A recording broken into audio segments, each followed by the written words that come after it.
Welcome to Entreprogrammers Podcast, the podcast for developreneurs, with your hosts, Josh Earl, Derick Bailey, and John Sonmez, the podcast where you get to be a fly on the wall listening to real conversations of three developers trying to tackle the challenges they face as entrepreneurs. Hey, Josh Earl here with a quick message from our sponsor, Signal Leaf. Look, doing a podcast is a lot of work. The last thing you need is a podcast hosting service that makes you jump through a bunch of hoops just to get your episodes published. My co-host Derick created Signal Leaf with one goal in mind: to build the easiest podcast hosting service out there. It's the simplest way to get your new podcast up and running quickly and without any hassle. If you're thinking of starting your own podcast, just use Signal Leaf. Then you can get back to polishing the lyrics for your own official podcast rap song. Okay, we're live. Right. Hey, what's the ideal distance for the microphone? You guys seem to have yours pretty far away. Yeah, I keep mine, I think that's like 6 or 8 inches away from me. Okay. I do that for 2 reasons, because I make a lot of strange mouth noises.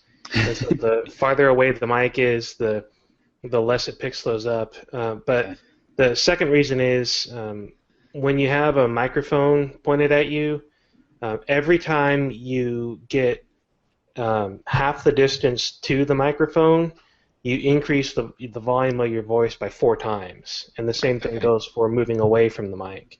Okay. So if you double the distance from the mic, you're decreasing the volume you're cutting the volume to a fourth. Right.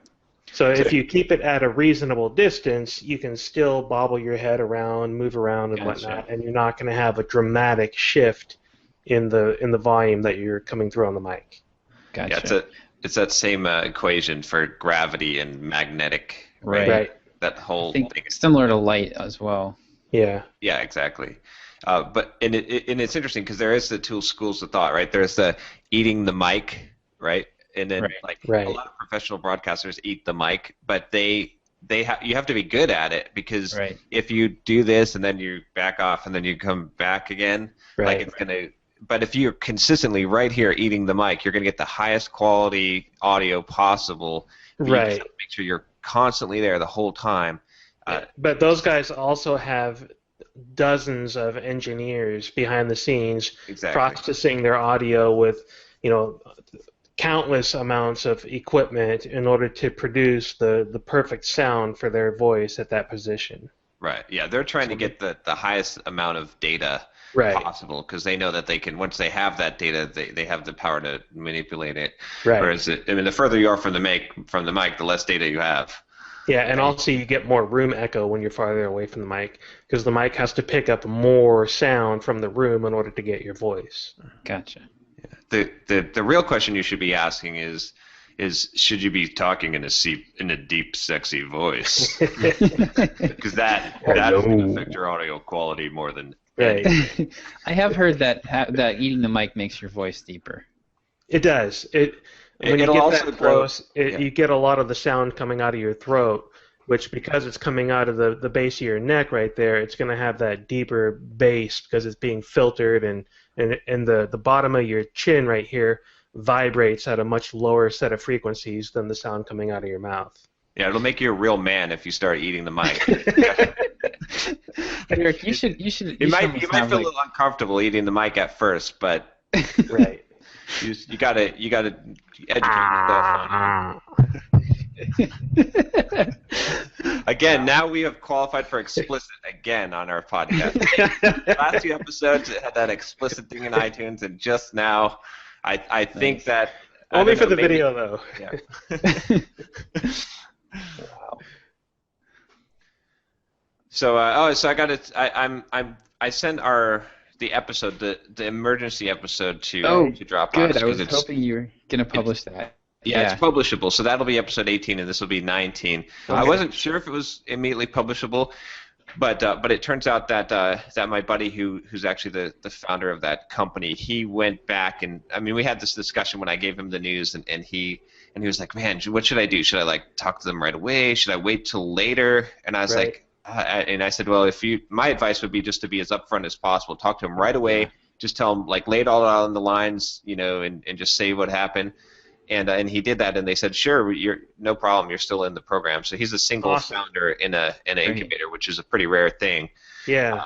So that's good for him. That's a big burden off my shoulders. But it also means that I can talk about it a lot more freely now because I don't have to pretend like I'm more involved in the company than I am. Right. Yeah. So that's good. So I appreciate. Thanks, guys, for. I mean, you guys saved my life basically. It's a pretty big decision, and after talking to you guys, I was dead sure that I was making the right decision. In fact, I sent my email out today, talking about it. Yeah, I read that. That was really good. I saw it in my inbox, but I haven't read it yet. But that was really helpful because now I'm confident with it. I don't feel like in fact, as soon as we finished talking and I made up my mind, I felt a huge weight was lifted off my shoulders. Yep. Which is a really good sign because that means you're making the right decision. It was visible. I mean, it was obvious. Like you could see it coming through the video. So. Yeah. If you watch the beginning of the video, you're tense, you're fidgety, you're moving around, and at the end you're like, yep. Yeah. Yeah, it's nice to know that I don't have like this stuff hanging over me. So. Right. So Awesome. how about you guys? How's your week been? Well, other than getting called a deceptive spammer, it's been all right. Yeah, that guy was pretty harsh there. Yeah, the best part is that he voluntarily clicked that button. Yeah. This is like, okay. I had one guy accidentally click it, and then he texted or he tweeted at me. He's like, I clicked this button. Does that mean I'm on your list now? He was kind of irritated, and I was like, yeah, sorry about that. So I just unsubscribed him. He didn't intend to click it. Yeah. So. Well, it's a dual opt-in with Get Drip. Yeah. So the guy clicked the button and got the email and replied to the email and said, I don't want to be on your list. And I was like, all right, don't click the confirm subscription button. And oh, by the way, problem solved. Oh, by the way, don't click buttons on Twitter.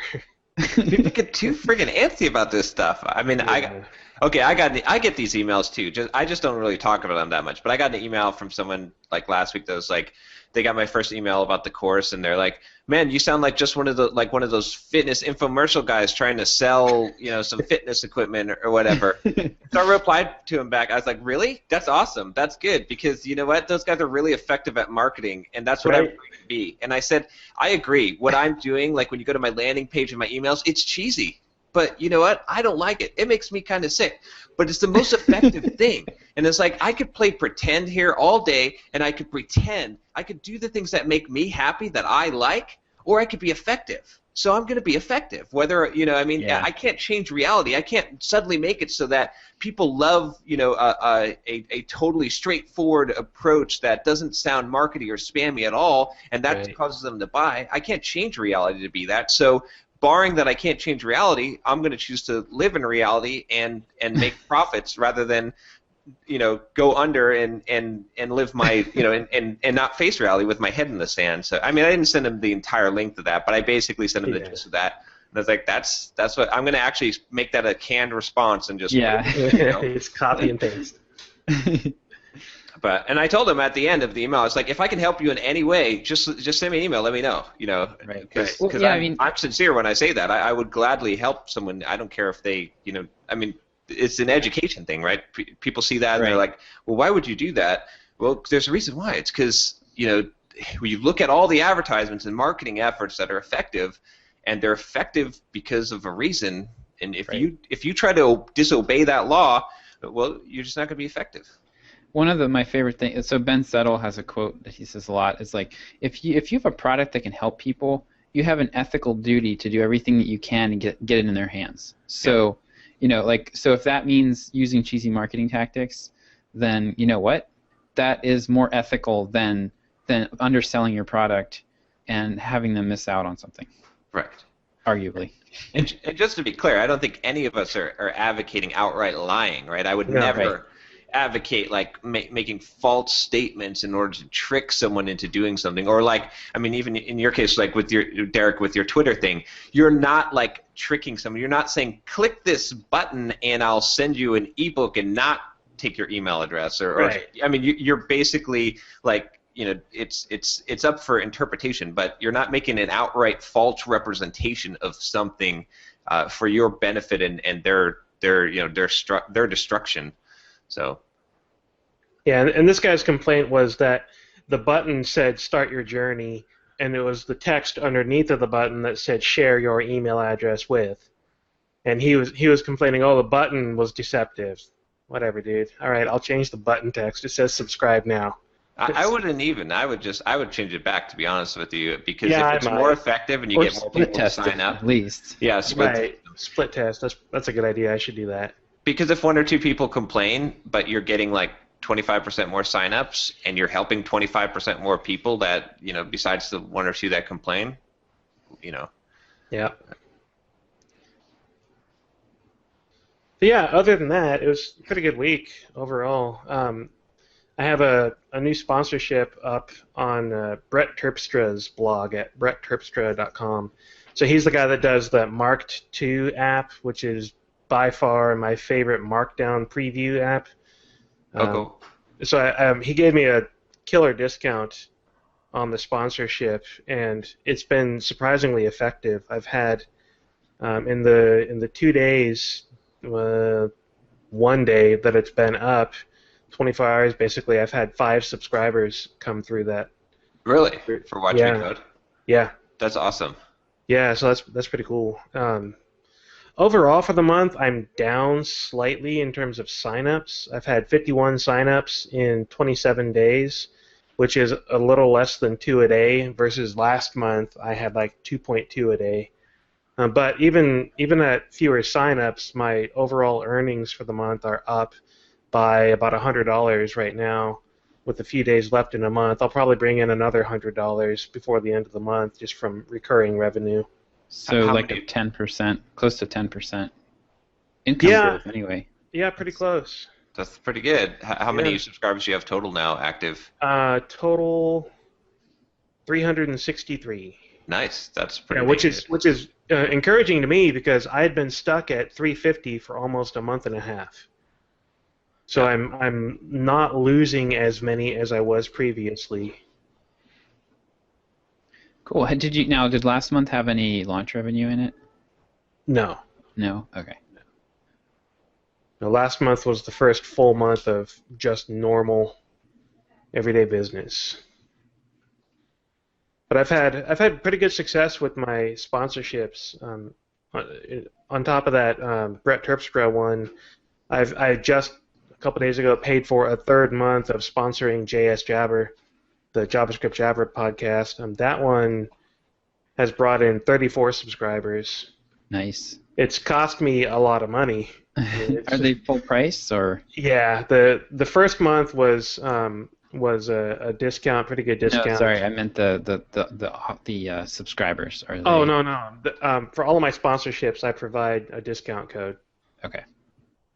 So what are you? Yeah. So I'm curious, like how you think the sponsorship thing is working out in terms of ROI. Like, how long do you think you have to keep those subscribers to break even, or? It's going to take about 6 months at this point, which is probably. Yeah, which is probably more than the average life of a subscriber, which is a small complaint I have about the setup that I'm using. It doesn't show me churn rate or average life of a subscriber. Right. The barometrics, go ahead, John. What were you going to say? Oh no, go ahead. I don't want to interrupt you. Go ahead. I was just going to say I signed up for Baremetrics last month or earlier this month or whatever, and it shows me a churn rate, but it only shows me a percentage. It doesn't show me the average life. I need to email the guy and ask if they have a report to show me average life of a subscriber. Now remember too that it's not just. I mean, if your average life is 3 months, right, and you need 6 months to break even. That doesn't mean you're not going to break even, because even though the average is 3, there's going to be maybe, let's say you get 100 subscribers, maybe there's 10 of them that are going to stick with you for the next 3 years. Right. I don't know where the break-off point is, but on top of that, there at the moment there are 9 or 10 episodes of JavaScript Jabber with my sponsorship message at the beginning. and there's going to be another 5 in the month of July. Yeah. So even if I stop sponsoring JS Jabber at the end of July, then there's 15 episodes of content that people are going to continue to listen to. Yeah. Right. Another thing you could do to improve that would be to try to upsell subscribers, as you especially either early in the process, like at the end of the first month, or maybe as when you get a better feel for when the churn starts to happen, like around the 3-month mark or whatever. Try to upsell them to a full year paid up front at an insane discount, like 50% or something like that. Yeah, see, I don't want to do that with Watch Me Code, though. That's I forgot about that. Yep. Now, when you're talking Signal Leaf, I think we've had this conversation before. Yeah. Then I'm all about that with Signal Leaf, Right. because it's up to the individual person producing the podcast to take advantage of that. Right. And this is a good segue, I guess, into Signal Leaf, because there's a half a dozen things that I want to do with that fairly soon. Part of it based on that Nathan Barry blog post from yesterday on how to sell your SaaS as if it were an info product. But even before I go down those paths, I've been reading a lot about putting video on your site, on the homepage, to give people an idea of what it is you do and how that creates retention for people on the website. It keeps people engaged, and it tends to lead to higher search engine rankings as well for some reason, which I'm not quite sure I understand the reasons behind those, but I've seen a number of different marketing websites talk about that, and so I'm thinking either it's an echo chamber of false information or there's something to it. But either way, I think having a video on Signal Leaf would be a good idea to show people how easy it is to upload episodes and get your podcast going and all that. So I want to do that. Well, that would definitely be something to split test, like right. And we could, have you looked at Visual Website Optimizer yet? I haven't had a chance yet. I've been so dang busy with other things. Yeah, let me know if you want to. I'm considering buying it, so I will have an account and impressions to use, and I'd be willing to help set it up, and we could figure it out. Like that would be really nice to split test that. Okay. And then we just need to figure out what your goal of the homepage is. I guess probably is there's a sign up at the bottom, right? So yeah. So clicking through on that would be the goal. Right. And then the other thing I want to do is take the advice that you guys gave me 6 months ago, and change the marketing focus to me helping you get your podcast online. Because this week I've spent the last couple of days talking with a guy over email. It's a guy over in Sweden. He's got a podcast. He has it hosted on WordPress.com. And he was listening to Hurting Code, which I did an interview on recently, and he wanted to sign up so that he could get away from WordPress.com and have a different place to host his podcast. And the way he phrased his questions made me realize that he didn't realize the difference between a media host like Signal Leaf and a blog host like WordPress.com. So I helped talk him through the differences, what you're going to do where, and why you would still want your WordPress account. And just this morning, he signed up for a Signal Leaf account, and I ran my import tool on his old podcast to bring his old podcast episodes into Signal Leaf so that he can replace the media links in his blog on WordPress.com without having to change his blog host or his RSS feed or anything to see if it's going to do what he wants and provide the things that he needs. Because he was having problems with WordPress.com not serving episodes to certain regions of the world and capping the data transfer limit, or I don't think it was capping data transfer limits. It was something. There was something else he was saying that I didn't quite understand that was causing WordPress.com to not serve the media files to everyone that wanted to listen. Yeah. Which is a problem with hosting your media files in a blog in general. Yeah. Hosting on WordPress.com just seems like a bad idea. I like WordPress.com. If you want a WordPress blog, you don't want a ton of customization. You need it to be done by someone else. Like media files, like oh yeah, totally. files. Oh, yeah. I mean, like technically they allow it. They don't support it, but they allow it. I've read through their terms of service a number of times because I've seen this question a number of times, and they allow it, but they don't support it officially. So if your media files don't get served, then they're like, sorry, Right. you can put your files there, but the problem it really comes to me with content ownership. I mean, it's like you just want to have your own like server and software so you have control over your stuff, because WordPress.com is beyond your control. Yeah. Right? If you have some kind, even just a basic Bluehost WordPress.org installation. I'm 50-50 on that. I agree with you on owning your content and owning everything, but at the same time, there are millions of dollars worth of infrastructure pieces in WordPress.com that I won't be able to get for $10 a month. Yeah, I mean, if you grow, but then again, DigitalOcean at that point becomes which isn't, like, if you're investing to that point. I mean, if you're small, WordPress.org, like on a Bluehost or something like that, $7 a month, whatever, it's going to be fine. And then when you grow enough that traffic is too much, then going to something like DigitalOcean or Linode or so it's all about finding the balance for you and your needs. I don't think there's any one right solution, which is why there are so many solutions. Yeah, it's because everybody has different needs. But anyways, back to the point. The other thing I want to do, in addition to getting a video up, is I want to get it focused on me helping you succeed, and I think getting my face on the homepage, hey, I'm Derick Bailey, this is my podcast hosting service, and I want to help you. That kind of straightforward message, because that's what I'm doing. That's how I'm getting customers, and that's why people stick with me, is because I have that one-on-one support.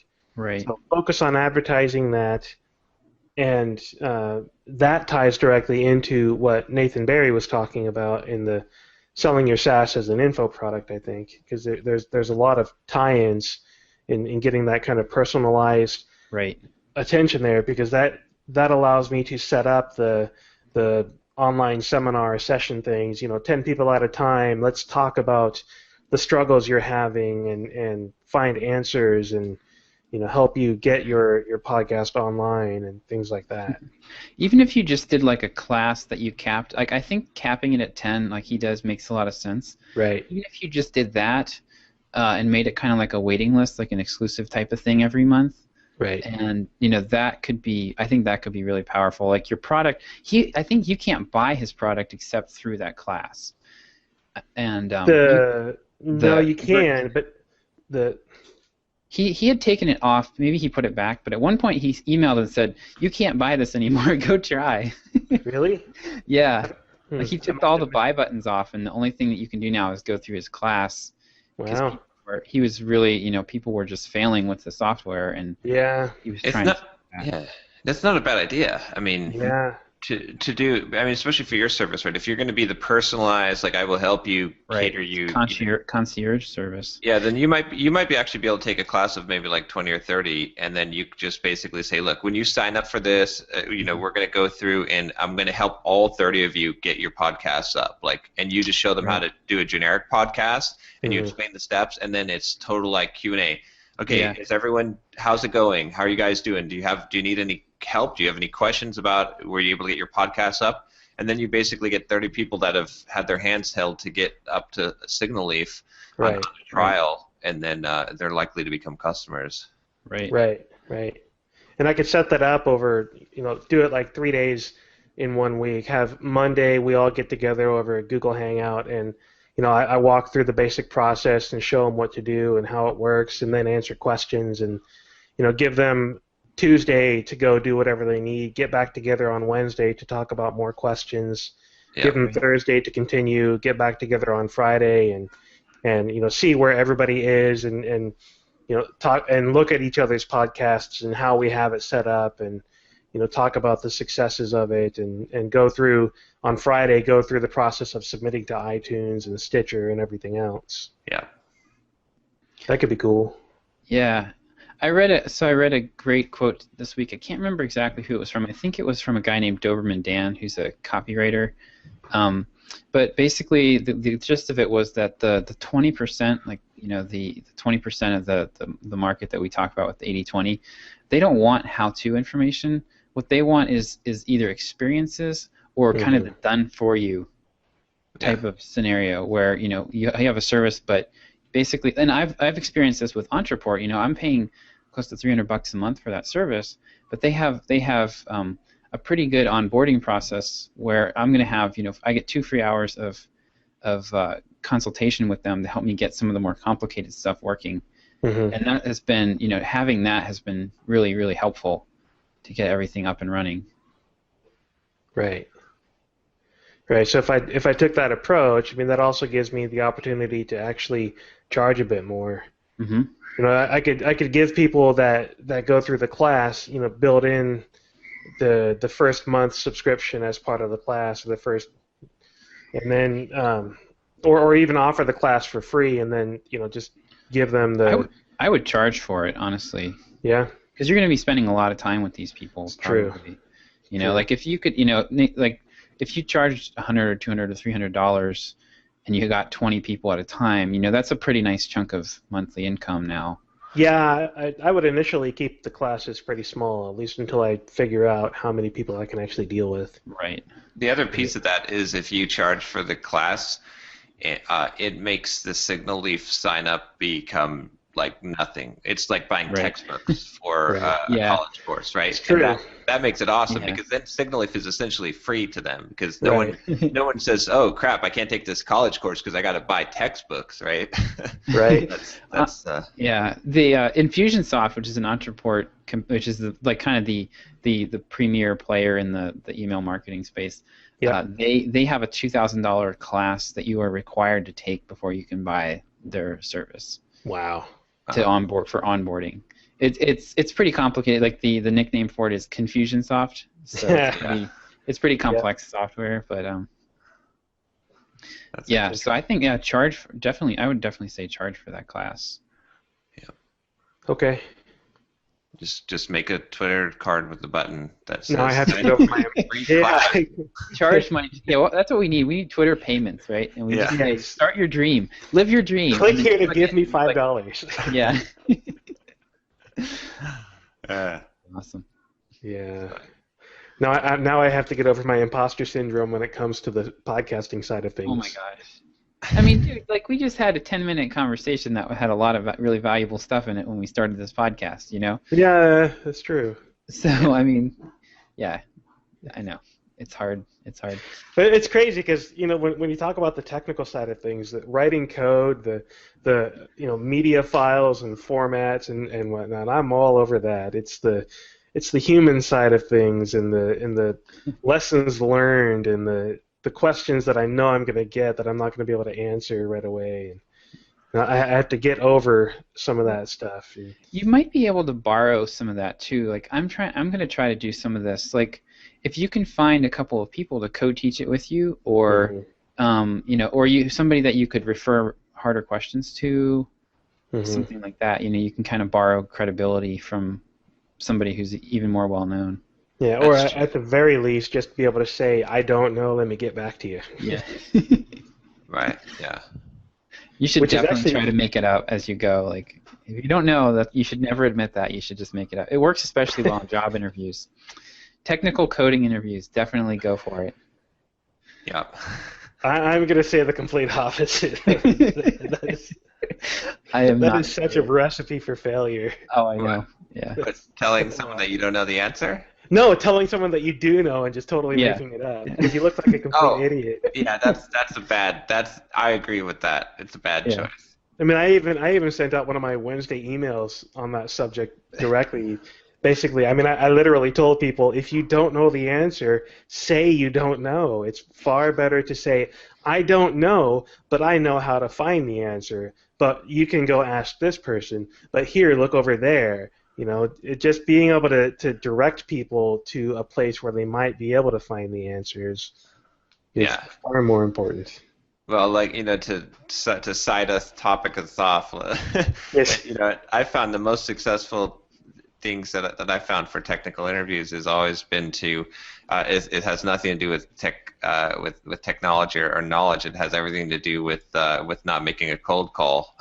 Yeah, If you yeah. know someone ahead of time, I mean, because you can always the biggest argument that anyone can always give their boss, right, if they like you and they want you to be hired, is to say, man, this guy, he can learn it. I know he can learn it. Right. You can always say, yeah, he's a perfect fit. He might be a little weak in this area, but he's got the drive and he'll succeed. Don't worry, he'll get up to speed. Because that's what that all really equates to is, I like this guy. Yeah. Right. Yeah, my dad, I was talking to my dad about interviews a couple of months ago, and he said something to the effect of, well, he asked me a question, when you go into an interview, what's the number one goal of that interview? And my answer was the obvious, to get the job, and he's like, no. Your number one goal in an interview is to get the next interview. Oh, I see. Yeah. You don't want to go in there one time and have one impression of you to be the decision-making factor. You want to get the next interview scheduled so that you can go in there and continue to build relationships. Yeah. You want to give them enough information that makes them confident in what you can do and what your abilities are and who you are as a person, but you don't want to give them everything. You want to give them enough to know and enough and leave out enough to want to bring you back, Exactly. to want to talk to you again so that you can build that relationship. Yeah, the more investment they put into it, the more face time you have, the more. Right. In fact, I've got a great story about this. So that company, that I got into the incubator with, right? Right. So the guy the CEO, Anthony, who has the company, I guess there's no reason I can't say his name. So what Anthony does is that, in fact, when we applied for HealthBox Tampa, the incubator, he set up like 3 phone calls, like Skype calls, before we had the interview with the key people on. Like, he knew who all the people were that were making the decision, and he said, he sent emails, he CC'd me on them. He's like, can me and John like have just a chat with you about HealthBox and just talk about our company a little bit and answer some questions, 20 minutes or whatever. Right. And he's so persistent. They say, no, I don't have time right now. He sends another email and he gets them. He got us in front of like 3 of the key decision makers before the application process started, before the interview or anything, right? Wow. So when we went into the room to interview with this, I mean, and it's like 12 people. It was talking with friends. Yeah, 3 of them were already on our side. Like, they already knew it. They were like completing our sentences for us. When someone asks a hard question, they were like, "Oh yeah, they can do this, and this is how their product works." Or like, this is, and so it's pretty interesting. But I mean, that hit home that point. Is it's like, if you can get the interviewer, I mean, in any situation, it's not just a technical interview. In pitching for VC money and trying to get someone to do what you earning customers for Signal Leaf. I mean, if you can warm them up first, that's where the whole webinar is basically doing that, right? It's like, if you can warm people up first, if they've had interactions with you, the more interactions someone has with you, the more likely they're to say yes. Right. So. All very true. All right, Josh, how's your what's cooking in your kitchen? Oh man, I had a pretty good week actually. So I did my little review, my sales review today, and I hadn't looked at. I'm still not looking at my numbers. I'm just ignoring them during the week, and I get the DPD emails. Those are the only ones I haven't turned off or blocked yet. But I ended up selling about $320 worth of stuff, which is my best week of the month. Wow. And, I didn't do anything different. Well, it's not true. So I'm doing my my big push to end all pushes here to try to automate as much of the Sublime stuff as I can. And so what I did last weekend was I went through all my email archives and I took every email that I've written about Sublime and I posted them all on my blog. Yeah. Which I'd most posted about half of them up there, but I had this idea that the newsletter content should be kind of like original or special but I was like, you know what, screw it. I'm just going to put it all out there. Yeah. And I posted, so I kind of rebranded the whole site. So it's now the Sublime Text Tips newsletter. Yep. And that's like, you know, that's the title of the site. When you go to the home page, I made a landing page that is just no navigation. It is just a sign-up form, a tweet that somebody, about somebody that really likes the newsletter, and then a read the blog button underneath that. Mm-hmm. So, you know, it's very clear this is an email newsletter site. And just from that form on the homepage, I don't get a lot of traffic straight to the homepage, only like I got like 250 hits, but I got almost 20 signups for the week from that. Yeah, so that was a nice little win. So that'll probably be about 80 new subscribers a month just from the homepage. Mm-hmm. Nice. That's great. Then I went through and I updated all the content. I think I uploaded maybe like 30 or 40 new articles, emails, and so I haven't seen like any new traffic coming in from that yet. But I also went through and I took off from at the bottom of most of my emails and posts. I had a little plug for one of my books. Took all that out, sent everybody to the newsletter sign-up form.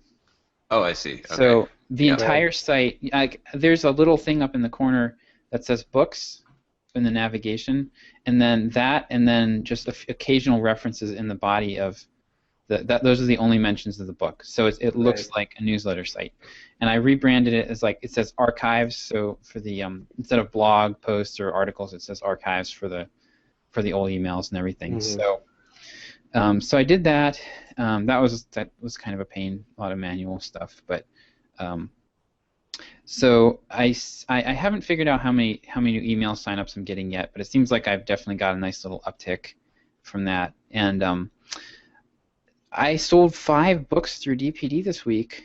Nice. Yeah, which is good because I'm not sending any traffic there anymore. Like I'm getting like my traffic went from like 50 hits a day or more down to like 8 or 10. So my conversion rates are going through the roof right now. So it's got to be people coming in through the email list. It could also be people coming back from a bookmark. True. Yeah, actually, all of the sales are showing up this week as direct, which drives me crazy because I have no idea where those came from. But that can be PDFs. Like they could be clicking a link in my PDF, like the sample that I send out, or it could be like a mail client like Apple Mail or something. They're clicking. If you're doing links in PDFs, you should be doing I know. Google tracking link formatted. Yeah. Yep. I know. I will get there. Yeah. So and I'd rewritten that sales page and I updated that like about 2 weeks ago now, and I was actually getting close to pulling it down and going back to the old version because I had sold 0 like the first few days after I put it up. I sold 0 for like 4 or 5 days or close to a week, and then bam, bam, bam, bam, bam. So I got 2 in one day, and then I got every other day now I've been selling a book from that. So I'm gonna leave it up. Yeah, I'm gonna leave it up. It seems to be working at least as well as the old one. I don't think I hurt myself too much. Right. So this week, so I actually decided to take most of next week off as PTO and just like kill myself on the Sublime stuff to get everything. So what I want to get is so I have stuff moved over into Entreport. I don't have any autoresponders set up though, other than the welcome email. So I'm going to set up my my first this weekend. I'm going to try to get my first week of autoresponders set up, and what I'm going to do is it's going to start on Monday. So regardless of when you sign up, you'll get my welcome email. Then next Monday, you'll get my first autoresponder email. Yeah. And that's going to be mainly just content. I might mention the book, but it's going to be mostly content. I'm going to try to pick some of my best ones. And then I'm going to kind of hint at what's coming on Wednesday, which will be another tip. And then on Wednesday, I'm going to say, hey, be sure to check your email tomorrow. I've got a special deal, special one-time only deal for you. And I'm going to send them on Thursday a coupon code for a discount to the book that expires on Friday. Mm-hmm. They have basically today. They have to make the decision now. It's one time only. I will never offer 30% off again to my list. So this will be like the only time that they see that offer. And then for now, what I'm going to do is I'm just going to go in every week, like every Friday or Saturday. I'm going to go into DPD and generate a new coupon that expires the next week, and then I'll just update that email. So that coupon code, it's like real scarcity, you know, like I don't want to put a coupon code in there and say it expires when it doesn't. Right. You know, so it'll be like real scarcity. And that gives me, the only way I've found to consistently sell these books is with a limited time offer. Yeah. And this gives me a very natural way to do that. It's kind of like a rolling sale almost. And I'll probably pick up, I'm thinking I'll pick up, you know, at least a nice little chunk of my new subscribers that way. And then I'll spend the next 90 days sending them more emails and trying to pitch them, you know, on a full price purchase. And then I'll do like about once a quarter, I'll do another fire sale, like a 20% off type of thing. Mm-hmm. Or maybe I'll sell both books together at a discount or something like that. Yeah, so I'm going to try to get that full 90 days set up next week. Yeah. And then I'm just going to do one newsletter a week, which, you know, doesn't take long, maybe an hour. And I'll publish those on the blog and just let it roll like that. Nice. That sounds like a good plan. Yeah, so I'm pretty happy about it. I think it'll definitely help me kind of stabilize things anyway. And then I can focus on, you know, I can do just like sponsorships like we've been doing. The email sponsorships have worked really well for me. Mm-hmm. And maybe if I can get it ironed out nicely and it's converting well, I could go back and do some more Twitter ads to grow the email list. So Entreport has some pretty good, like Entreport lets you track where people came from too, the subscribers came from. So that'll be really nice. Like I can have with the Twitter cards, I can have a custom parameter pretty easily that is like the source of where they came from. Right. So I'll be able to tell exactly how everyone's converting different traffic sources and stuff. Nice. So yeah, pretty jazzed about that. I think realistically I can definitely increase my sales from where they've been. And then the other thing I'm going to experiment once I get that up is I mentioned this in the email. It's a technique called co-registration, and basically what it is you've probably seen this before, where you go to fill out a form online and there's like a ton of checkboxes, right? Oh, right. And you can sign up for other offers. Well, that's I probably won't go that route, but another form of co-registration is where you pay somebody to put your sign-up form on their thank you page. Oh, so right. somebody signed up for their email list. Yeah. And then you hit that, you know, you say, hey, you might also like this, and you just kind of pay for that real estate. And so I'm going to try that with some of the new email newsletters. Might even try to approach some of the bigger guys, you know, and just see how that works out. Because these people are already interested in email, and as long as there's enough close relationship between what you're offering and what they're signing up for, could potentially be, you know, and I like it because it's not at all scammy. It's not like a checkbox, you know, where, you know, you've signed up for, you know, XYZ newsletter, and oh, by the way, you just signed up for mine too. Yeah. Yeah. I could get kicked out of Entreport actually if I did that. So I like this approach. So I'm going to give it a shot and see how it plays. Awesome. Yeah. Yep. So that's all coming along pretty well. I've got a lot of work ahead with the autoresponders to get that all cranked up. But I interviewed James Clear this week, which was awesome. I hadn't heard of him. A friend recommended him to me. It's just jamesclear.com. He's kind of in the fitness, productivity, self-improvement. Like he does a lot of like habit change type of stuff. John, I think you'd really. Oh, I've seen this guy before. Yeah. Yep. I think where I've seen him before. I recognize his face. So you probably have seen him all over the place because he has a really I interviewed him about list building strategies. Uh-huh. He had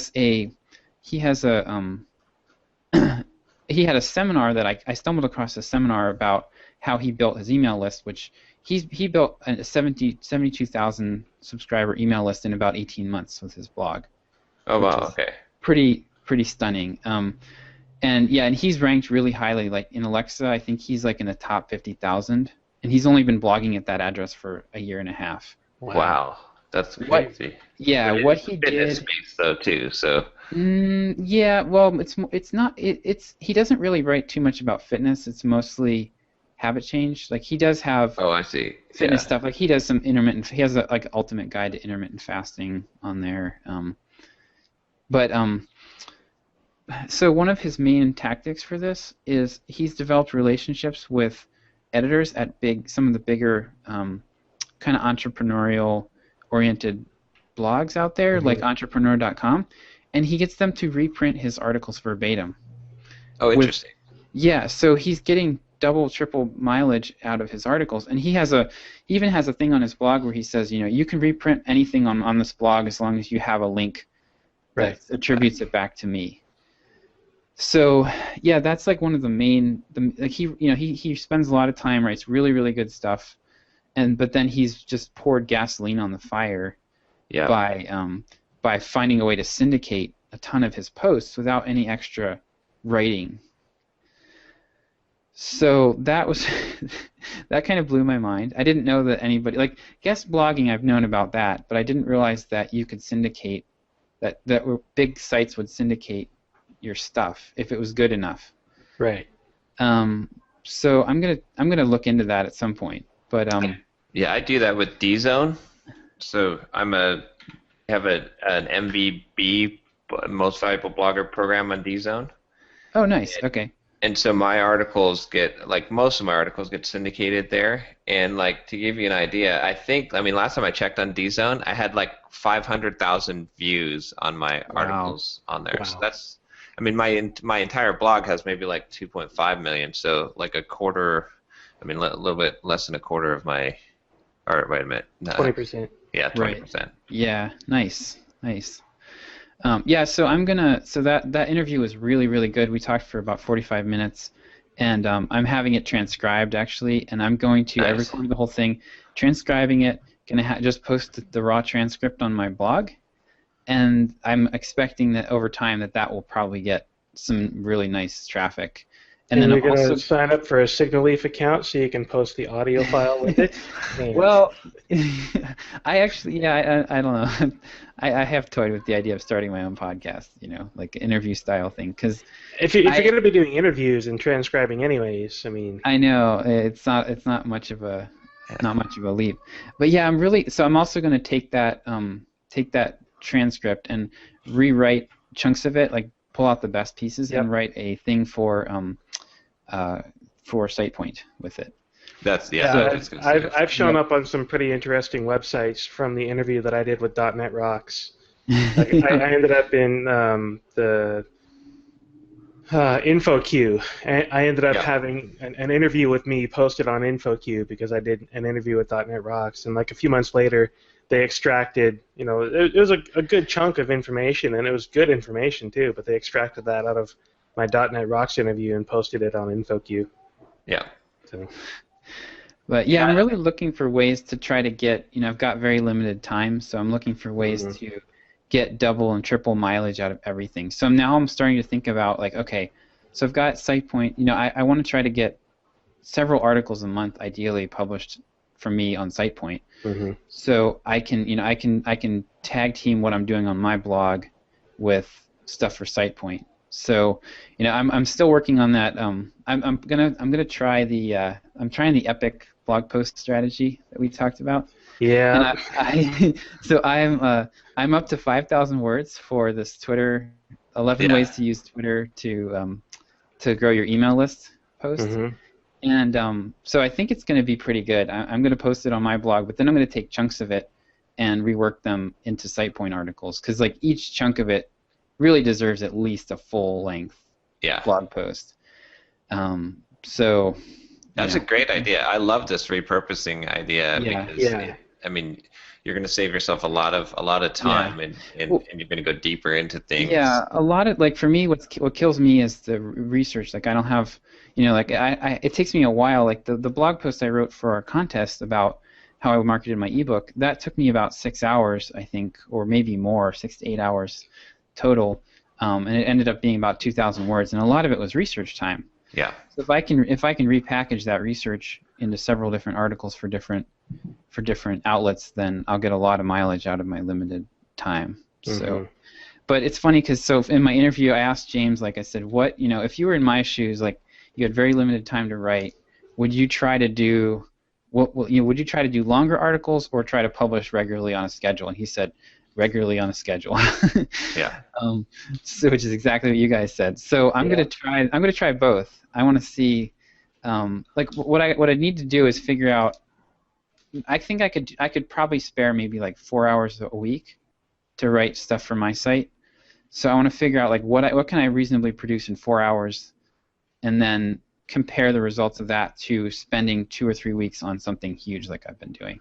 And I mean, I think both can technically work. I mean, like Derek Halpern's a very big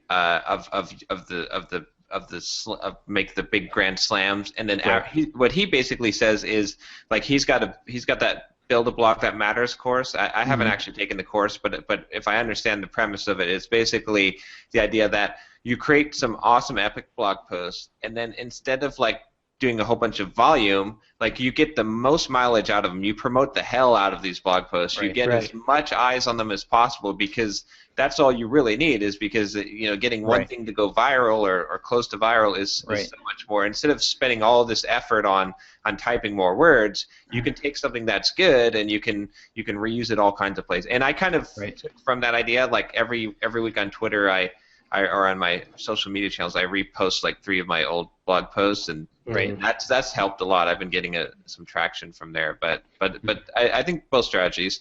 You have to be somewhat consistent, because you can't just like have 1 or 2 hits and then never have anything else. But I'm spending. So I've been doing very consistently for the last few weeks, 30 minutes every morning. Like that's a good amount of time for me. It's enough that I can get into the writing, but not enough that I feel like it's taking away from everything else. Yeah. So I'm just going to stick with that, and I'm going to try some different allocations of that 30 minutes. Like try the epic blog post thing, and try doing some shorter posts. Like if I could do one decent 1,000-word post a week in 4 to 5 hours a week, that's I can probably train myself to stick with that. So something you might want to consider in all of this. With these giant epic blog posts, which are really more articles than blog posts, you might try something like, along the lines of what John was saying, promoting the heck out of it, put it together as the big giant post, and make that as an article somewhere that you are going to drive all your traffic to for whatever period of time, but then have actual small blog posts that simply restate, summarize, put together interesting twists and slices of the information, so that you can do a regular schedule of things that is valuable and has good information and gives me something, but then leaves me wanting more and pulls me back to the big giant epic article.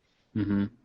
So you could get a lot of mileage doing that. You got this giant 9,000 word article that gives me everything I need to know on how to do Twitter for email lists, and then once a week for the next 5 weeks, you've got a blog post that summarizes and restates and gives me unique bits of information that may or may not be found in that article, but then tells me, if you want to know more, go over here and I'll give you everything.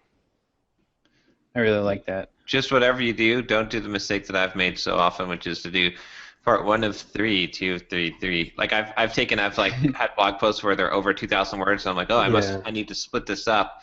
And I mean, no scientific evidence here, but from looking at it, it's not as it would have been better almost all those times if I would have released a 7,000 word blog post. Yeah.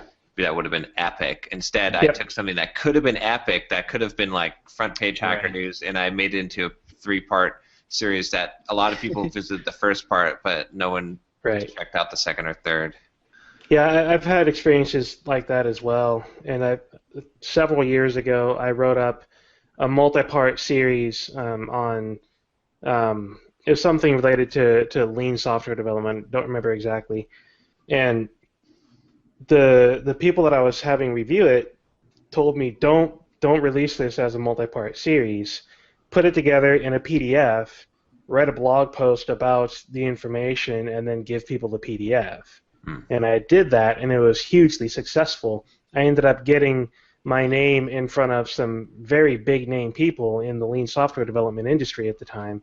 I was emailing and talking with some people that were organizing conferences. I got invited to that conference, and I went to the conference, and that infamous conference. Yes, that where it all conference ended, came to a crescendo of death. But it was a really interesting thing, because instead of having that series that people wouldn't have read, I put it together in this one white paper and had a bunch of blog posts related to it, and ended up having some very big name, very well-known people, say hi to me and say, "Hey, I read your blog. I really like what you're talking about." And it's just like mind-blowing. It's like, holy crap, these people that I look up to, the people that I'm reading, the guys that are influencing me are saying that they really like what I'm writing. You can get a lot of really good results out of producing something that's one solid thing and then promoting the heck out of that through smaller things. Exactly, yeah.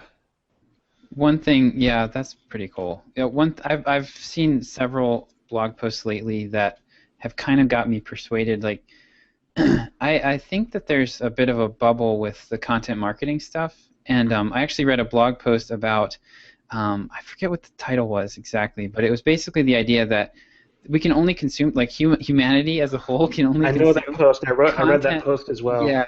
It's like basically that there's a saturation point, and that we're nearing that saturation point, and then there was a graph that showed the ability to consume content and the creation of content, and we were well past the point where content creation was far exceeding our ability to consume it, and it was talking about how technology allows us to consume more information, but now there's just so much information that it's impossible. Yeah, and I kind of want to take that to heart and really, like, for my blog, like James Clear talked about, I really found it compelling. Like every word he publishes on that site, he views it as his life work, and like he's really trying to build something that's going to last a long time. And I think that for me, like, I want to make sure that I'm not publishing content just to publish content. So whatever schedule ends up working out for me, as far as how often I can publish, I want the stuff to be really good. Not like necessarily polished, but the content, like what I'm saying, I want it to be worth saying. Not just like rehashing stuff because I know, this is popular, or that kind of thing. Mm-hmm. Yeah, it'll be interesting to see where the future goes with that content bubble, because there is something, but at the same time there will always be content that we consume. It just changes. Right.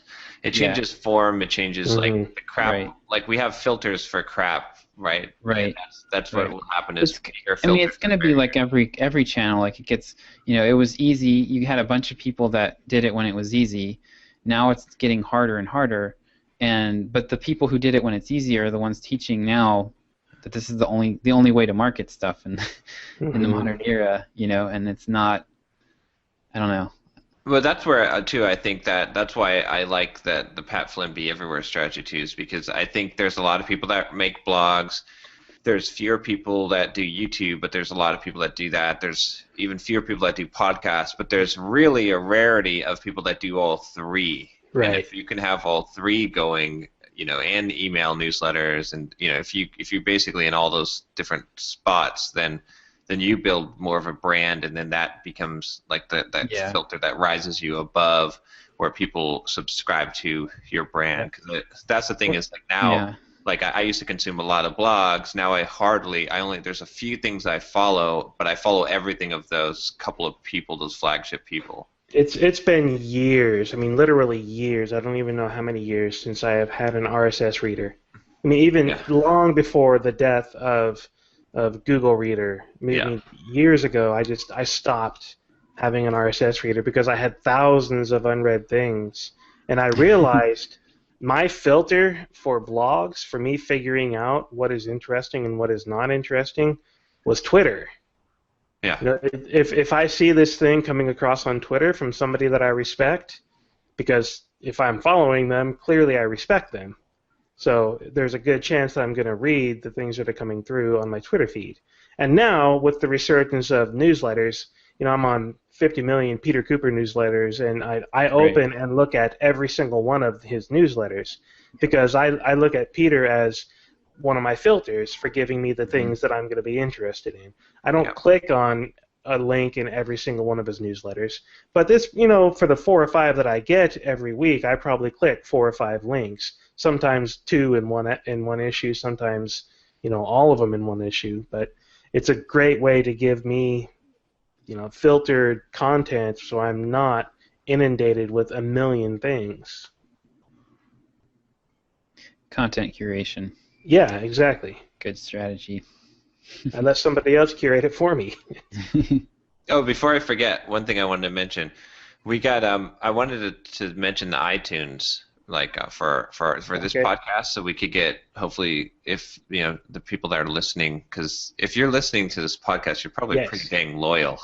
Right. The long podcast. Right? If you're listening to this part of the podcast an hour in, clearly you like what we have to say. Yeah. So I'm pretty confident. If go to iTunes and give us a rating.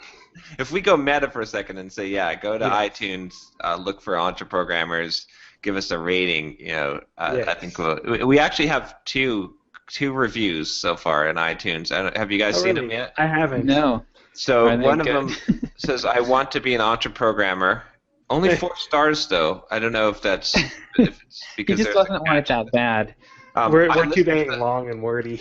I listened to the first 3 episodes today. I like the format. Feels like I'm sitting with a group of my friends listening and observing. Seriously, if you're ever looking for intern like me to give out, I'd be willing to add some things to my portfolio. Hint, hint, nudge, nudge. So I think that's why we got 4 stars, is because we need to hire this person for 5. Right.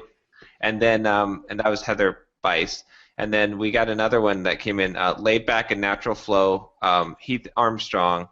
This podcast makes me feel like I'm within the group, so comfortable and packed with fantastic information. Thanks so much. Keep producing.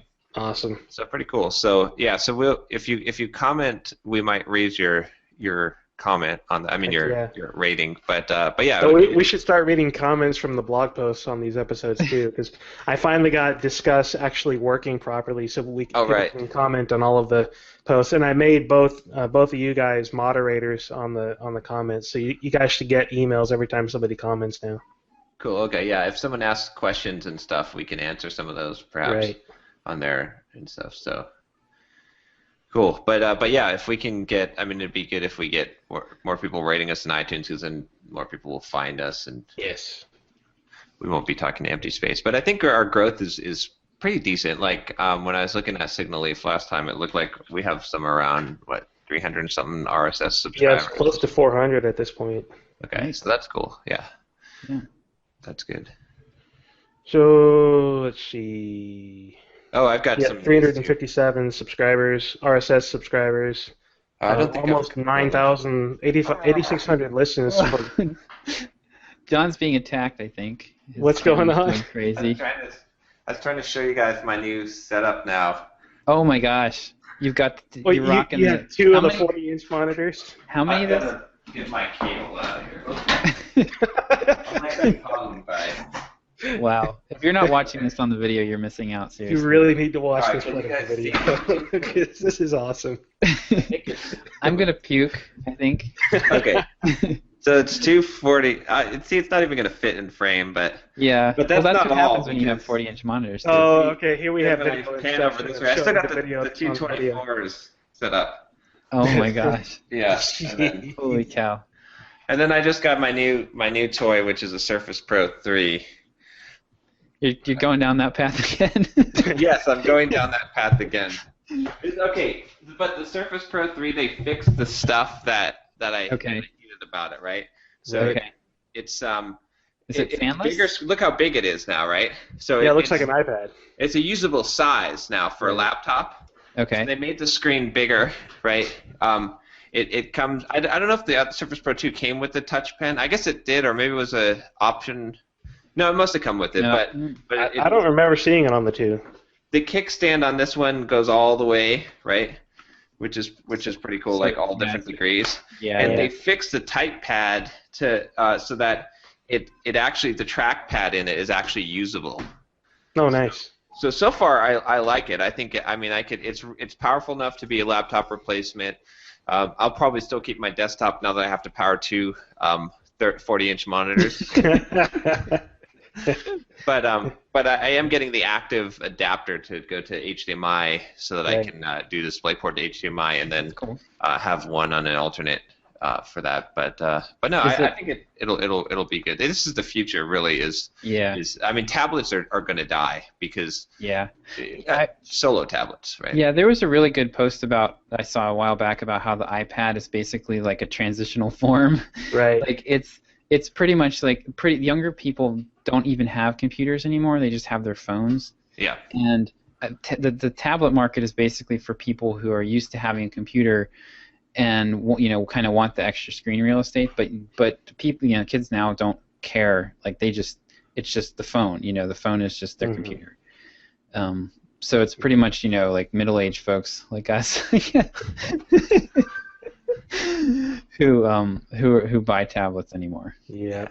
But he says to me as I'm waiting for UPS to drop off my iPad. Uh-oh. You just buy an iPad?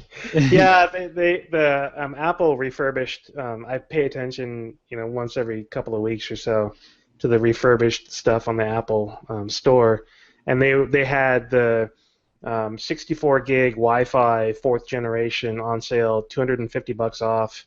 Nice. So I couldn't pass that up. Yeah, I've still got my iPad Mini, with the Retina. Right. But I don't use it very much. I use it as a Kindle reader now. Yeah. See, I bought the Kindle White, Paperwhite. I'm gonna get one of those. As soon as the next generation comes out, I'm buying it. Yeah, I really really like this for reading. Yeah. It's such a great reading experience. Where's my frickin' sponsorship money, Amazon and Apple? John needs some sponsorship money for that Surface. Yeah, we got to get some. If anyone's out there listening who knows, we are accepting sponsors for a good price too. We don't have very much overhead costs, so. Totally gonna break into a Wayne's World reference right here and go new print, little, yellow, different. I'm looking at I'm hoping for the 12-inch iPad, or not iPad, the 12-inch MacBook Air. I might get that. It's supposed to be fanless. Yeah, it's supposed to be fanless, so I'm gonna keep an eye out for that. Yeah, I'm the only thing is I don't know. I guess touch isn't all that important, but it's I don't know. I think Microsoft is on the right road with the Surface, just because if it's a full laptop and it's a full tablet essentially with touch, then I use it on my lap enough that I did not like the way I don't like the way that the Surface works on your lap. I liked it otherwise though. They fixed that to some degree. It's still not quite as have the kickstand out, and it's kind of unstable, I would imagine, on your lap. It's not as solid as a laptop. Yeah, with the added range of the kickstand, it's a little bit better. Plus, they also made it so that the type cover, the magnetic thing, it's got a second magnetic, so it makes it more like a clamshell. Oh, okay. So I don't know. It's still not the best for the lap, I'd say, but it's improved a lot, enough that I actually typed out a couple of chapters of my book with it on my lap. So. Yeah, I actually did a lot of writing for my book on my iPad. I bought a Bluetooth keyboard. Yeah, Bluetooth keyboard. It sets so the iPad goes in right here, and it sets up and type on that. And I would take that with me to coffee shop and write my book in Markdown on the iPad and sync it through. Not through iCloud, through Dropbox. The editor that I had on the iPad synced through Dropbox. Nice. And I like that. I like that a lot, having the iPad for writing. I just made a connection. I just realized that you owned an iPad before. Yes. And you sold it, and then you bought an iPad again. No, well, okay, it's happened twice. This somehow makes it better. Sold an iPad, re-owned it, sold it, and now you re-bought it again. So here's the thing. Very first time I bought an iPad, it was an iPad 1.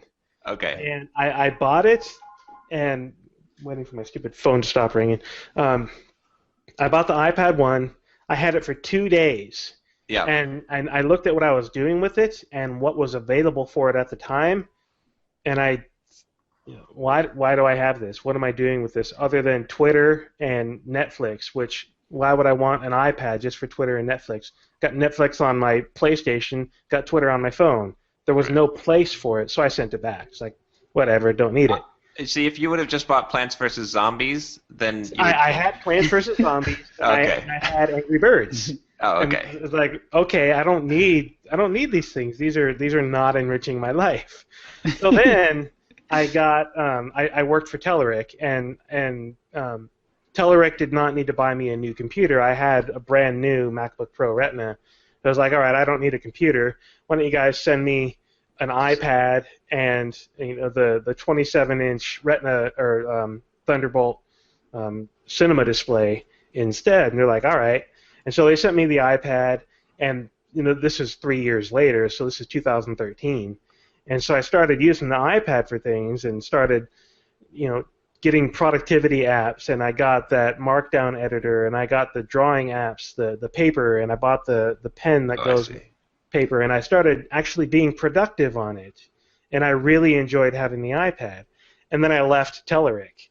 Oh, I see. And I had the option. I had the option of buying it because I bought the monitor from them, and I bought the external hard drive storage, and I bought a couple of other things on my way out the door because I wanted those things that I had. But I gave them back the iPad because it was an AT&T iPad, and I'm on Verizon.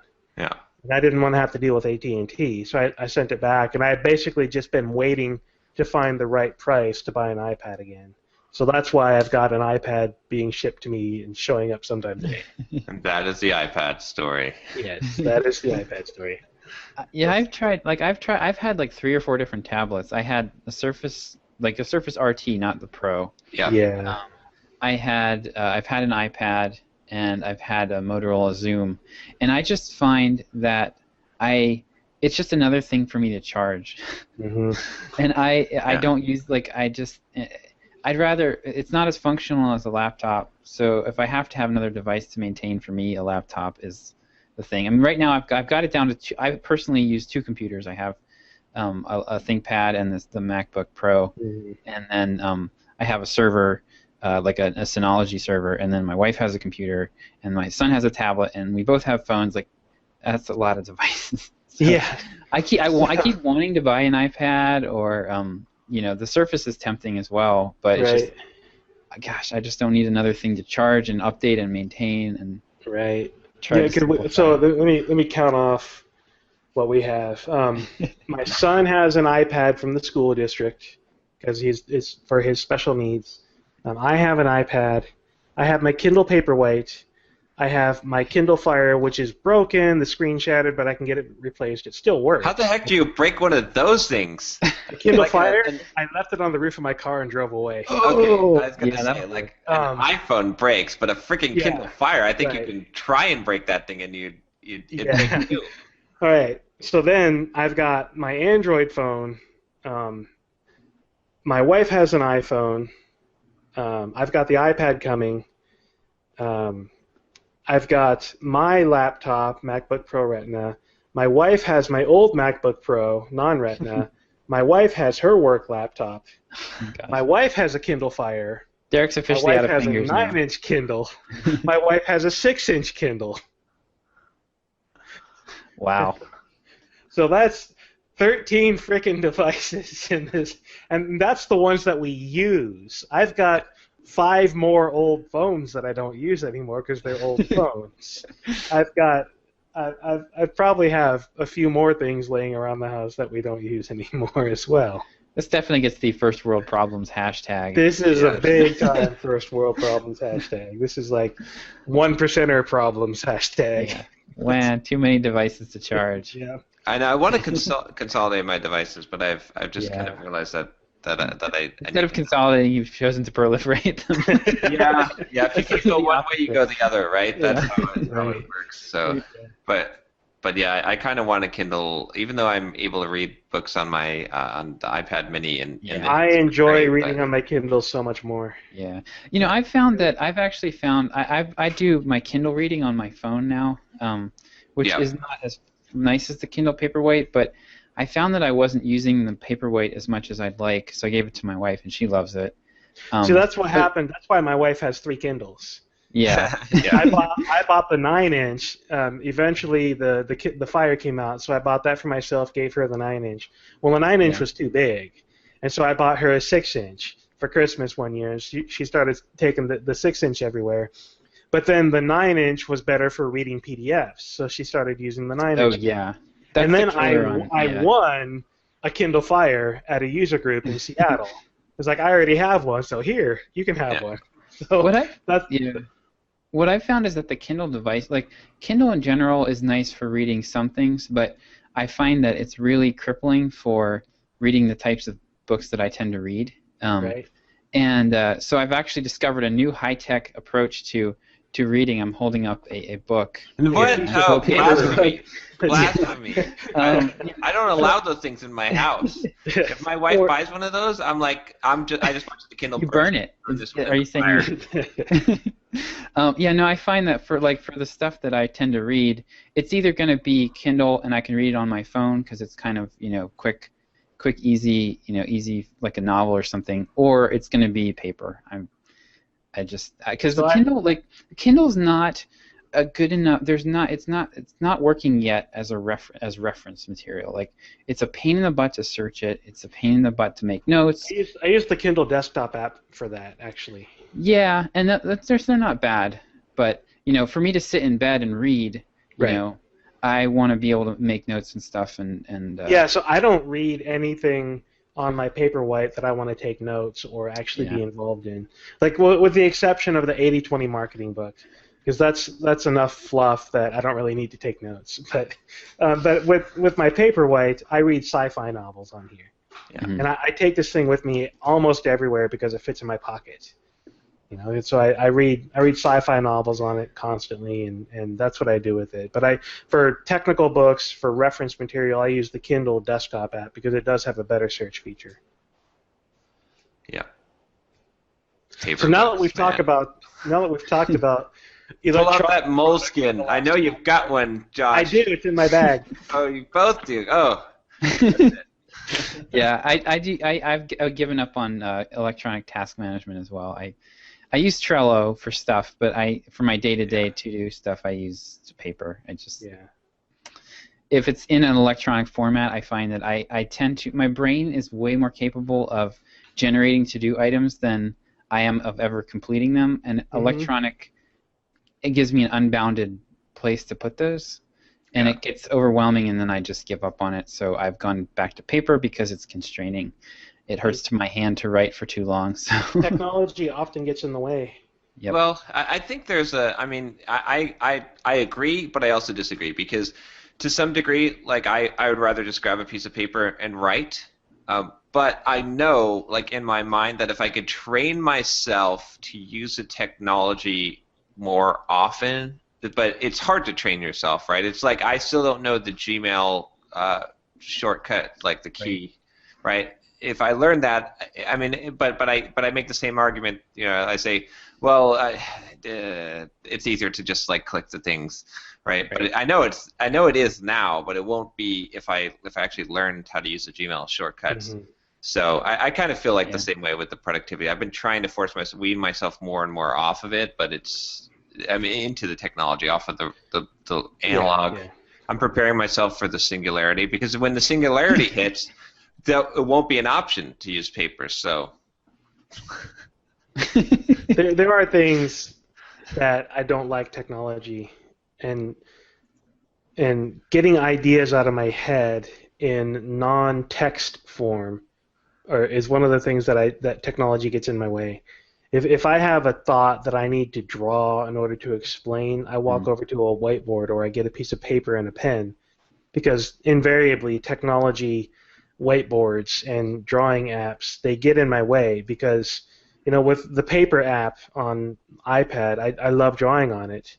But if I need to get an idea out of my head before I can actually sit down to do the proper thing, I'll grab a piece of paper because it's faster for me to sketch and doodle on paper than it is for me to go through the technology rigmarole in order to get the technology working. Right, because it's faster for you to do on paper. Right. And that's kind of where I've arrived at the same. Like I've seen people that are really good at like using Paint or whatever to draw, like Right. or Visio, and I think it's faster for them. They can do it faster than I can draw, but for me, I can still do it faster to draw. But at some point, it's like I keep on thinking I need to train myself to do these things from the tech, because I know that it'll be faster if I could use a tool. Sometimes, if you can find a tool that fits your way of thinking, then yes. Right. Yeah. But the problem I have with most technology productivity tools is they don't fit the way that I think. They force the way I think into a set of constraints based on the way the designers think. Right. And that when an application gets in my way like that, it drives me nuts, and it makes me less productive. So there are times when a piece of technology will be worth forcing myself to change. And I use OmniFocus for task management stuff. And I forced myself to learn OmniFocus, and I'm glad I did, because I'm actually more productive in keeping my to-do items in OmniFocus than I am on paper now. Because I lose paper. I forget about OmniFocus, but I lose paper. That reminds me, I need to ask David to put put links to any software or tools we talk about in the show notes as much as possible, because especially with affiliate links. Yes. Well, several people have been emailing me now and saying, "Hey, what is this?" Like, I'm listening in the car, and I can't write down this stuff without dying in a fiery crash. Yeah. Well, we only have 347 RSS subscribers, so we don't want that, right? Right. Yeah. We have to put So show like to bring this back around to actually being useful for anybody. So the whole reason, one of the big reasons that I wanted to buy an iPad again is because I missed the drawing app. I've been trying to do dumb little sketches for ideas of things to go into my next horrible stupid ad, and in this case, I have the basic idea enough on these little note cards that I want to be able to edit them, and I can't edit with a pen, so I want my paper app again so that I can get the idea out of my head through a note card into paper and then be able to edit it using the stylus with the iPad. And I'm going to be trying to put together more ads for Twitter cards. I'm using the ugly ad idea again. And I need something. I need a way to be able to get my ideas into a digital format so that I can make the ugly ad actually look the way I want and be able to get it into the ad designs. You might want to, if you get a chance to go to a Microsoft store or Best Buy, take a look at the Surface Pro 3, because the pen on there, I was playing around with it. It's amazing what you can do, because it's got 256 touch degrees of sensitivity. Yeah, I've got I don't remember what it's called, but I've got one of those. A Wacom one? No, it's a it was the big popular one a year ago before the pencil from the paper company came out. But it's the $100 one. It's got like 256 levels of pressure, and it's 2 buttons on it, so you can undo and redo and things like that. It's a really, really nice pen. It's not just one of those stupid cheapo. It has one point of touch, and that's it. Yeah. Yeah, so I could never draw on the iPad. That was my frustration. I was like, on this, the Surface was finally. I was like, oh, I can actually draw on this. It actually. Yeah. It was the combination of this pen, whatever the heck it's called, with the paper app. Most of the drawing apps that I tried got in my way by having too many options and having a user interface that was too clunky because there were too many options. And paper is really simple. It's a palette that I can easily hide, and I can bring the palette up, make a couple clicks, and get back to what I wanted to do. Yep. So yeah, so that's where I'm going with the iPad. Be able to do some ads again, because I need to get my object-oriented thinking course back into my Twitter ads and keep that one growing. And then I need to start doing ads for other things as well. Cool. I'm almost done with my book. I've got 7 more chapters left. Oh man, nice. That doesn't make me done. I think I'm just writing chapter 67 right now. So I think like 6 more chapters after that, and then I'll have like the first finished draft, and then I'll still have to do some editing and stuff. But that'll be a huge thing. Sweet, so. And then you'll be ready to jump into a startup accelerator. Yeah, exactly. Yeah. Where John's accelerator is going to be a jet plane taking him to Hawaii.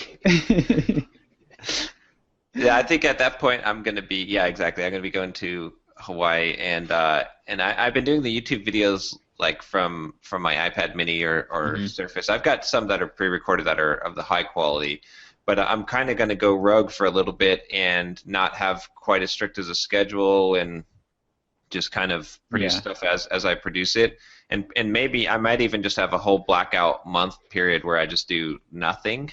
Yeah, I'm thinking about that. Just as I saw that James Cleary blog, I know he did that. Yeah, he just did that this month. Yeah. Yeah, so I'm thinking about doing exactly that. I'd always planned on doing minimal stuff, but I'm wondering if just a totally nothing, don't even turn on the internet type of approach for a month might be a better complete reboot. So we'll see. I also got the Elder Scrolls anthology. Nice. For $20. So heck yeah. We'll see if I can play that. I was trying to play Fallout 3, but it won't work on Windows 8. It's so friggin' annoying. Yeah, I've got my PlayStation 4 and my Xbox 360. I had Skyrim on Xbox 360, but it's just unplayable on there. Yeah, Skyrim on PlayStation 3 was amazing. Yeah, the load times weren't good. There are some games, for whatever reason, that just don't play well on Xbox, but are amazing on PlayStation. Okay. But yeah, I haven't really played a game in quite some time, so I'm thinking I'll probably veg out and play some games and stuff. So we'll see. Yeah. So I won't be too all that productive for the next while, but then I'll probably become super productive again, or I'll become a bum. I haven't decided which. So my bet is that you're going to come back with 10,000 ideas, and you're going to make $1 million in 2015. We'll see. We'll see. But all right. So speaking of time off, I'm actually going to have some time off in July. I'll be gone. When is it? July. Where's my calendar? There's my calendar. I'll be leaving July 17th or 18th. Yeah, the 18th, and then coming back on the 28th. So I don't know if I'm going to be able to record on the 18th. So maybe if we could do the 17th. Okay. And then I know I should be able to do the 25th while I'm in Kansas. The internet connection up there isn't super great, but it should be good enough to talk. Yeah, John, were you planning on still dialing in for our calls when you're in Maui, or? Oh yeah, definitely. Yeah, definitely. Cool. Okay. Yeah, so I should be there for those. At the time, although that'll be interesting. What will be the time difference? Oh man, it would be 4 a.m. We could adjust our timing though. We'll figure something out. Rob Connery is in Hawaii, and so is my screencast editor, and every time I try to do anything with Rob, it's a pain to coordinate schedules because of that 4 or 5 hour time difference. Yeah. Okay. We'll figure something out because it's. Okay. Yeah. I don't know. I gotta figure it. I'll look and see what the time difference is and stuff. So, but I'm sure there's some time we can all meet. Right. Cool. But that's like I said. Oh, the other thing that's going on with me is I'm not really hitting very many sales on the course. I don't know. It's slowed down. I mean, my month total is looking good. It's 5,000 something, but nice. But the last couple of weeks have been pretty close to right. Just a couple of sales. So yeah, well, it's the summer. I mean, my traffic is down actually across all my sites. Be interesting. You should do just a traffic comparison, and see what if you see any trends. Because I've seen week to week of the last 3 weeks, I've lost 20% of traffic and I'm, nothing else is happening. I'm adding content, it's unless I got Google slapped, which I doubt, because my proportions of traffic are the same. Like I've got a little wedge on my dashboard, little pie chart, and it'll be like 54% week to week is organic. So it's not like it's just overall my whole down 20% overall, but it's still the same proportions of where the traffic's coming from. So I think it's just the time of year. Yeah, see, I had that Reddit spike this week when that blog post came out, so that that throws it off. Yeah. It was nice. I got like 100 subscribers in one day from that. But you might see a nice little bump out of that, though. Yeah, well, plus another, anytime you hit like a Reddit or a Hacker News, you get a permanent traffic spike because you get linked to, and then so those are always good. Yeah, I actually made it into JavaScript Weekly this week. Yeah, I noticed that. Yep. It's down toward the bottom in the quickly links, but it's still a link. And I've been monitoring traffic for the last 3 hours, and I've had about 10 people on the site consistently for the last 3 hours. Nice. Yeah. That's good. Nice little bump. All right, you guys ready to wrap it up? Yep. See, senors. All right. All right. Talk to you guys next week. See you guys. Yeah. Wanna start a business, but you just know how to code. Listen to John, Josh, and Derick as we figure it out. We are the Entreprogrammers, and we'll teach you straight up to be developers.